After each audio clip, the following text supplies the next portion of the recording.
Hello everyone, so this is the continuation of the last lecture. We'll do it by starting net application of ratio analysis in financial decision making. So basically हमने इसमें ये देख लिया था कि financial decision making के लिए ratio analysis जो है एक बहुत ही इंपॉर्टेंट रोल प्ले करता है, क्योंकि वो सिर्फ एक रेशियो नहीं कैलकुलेट करता, वो हमें एक मापदंड देता है कि कैसे हम अपने बिजनेस को एनालाइज करें, कैसे हम डिफरेंट लिक्विडिटी और रेशियो हो गया या efficiency of a business firm, क्योंकि कोई भी चीज़ बिना कंपैरिजन के हम ठीक तरीके से समझ नहीं पाएंगे.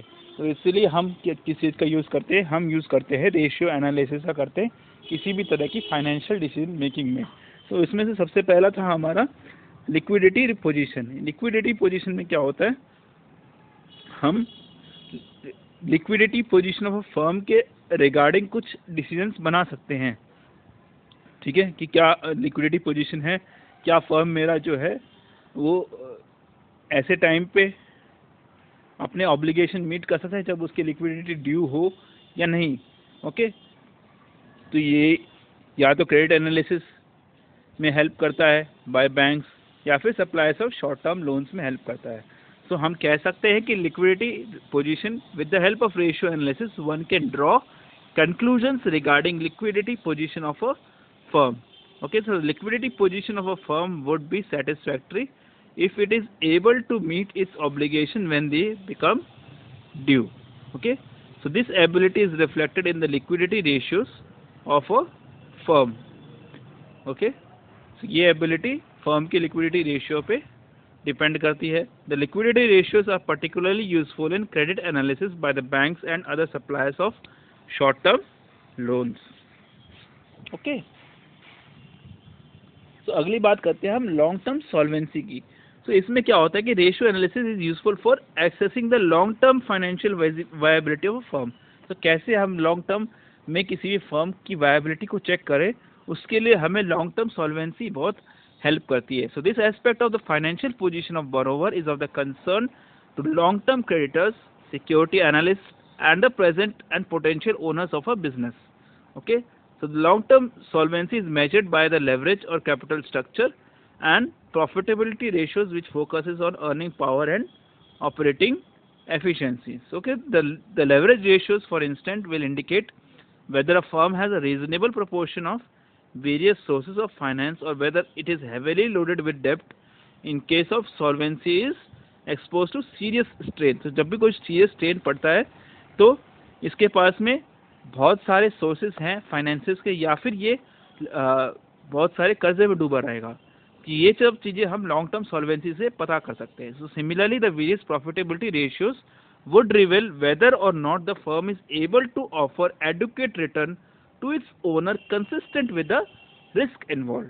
ठीक है, सो बेसिकली अपने ओनर्स को वो एक एडुकेट रिटर्न दे सके. ठीक है, जब भी हमारे पास में रिस्क फैक्टर आ जाए. ठीक है, तो ऐसी चीज को हम कहेंगे long term solvency. Okay, next will talk about operating efficiency. तो इसमें क्या होता है कि ratio analysis throws a light on the degree of efficiency in management and utilisation of its assets.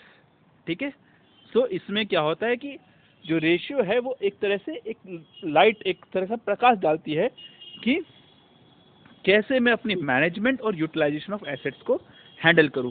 So the various activity ratios measures this kind of operational efficiency. In fact, the solvency of a firm is in the ultimate analysis dependent on sales revenues generated by the use of its asset total as well as its components.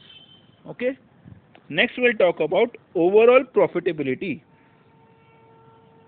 Okay, unlike the outside parties which are interested in one aspect of the financial position of a firm, the management is constantly concerned about the overall profitability of the enterprise. That is, they are concerned about ability of the firm to meet its short-term as well as long-term obligations.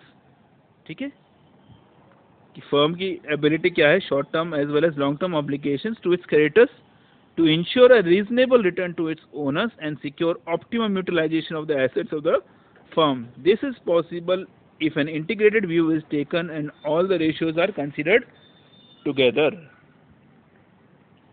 Okay, next we have inter-firm comparison.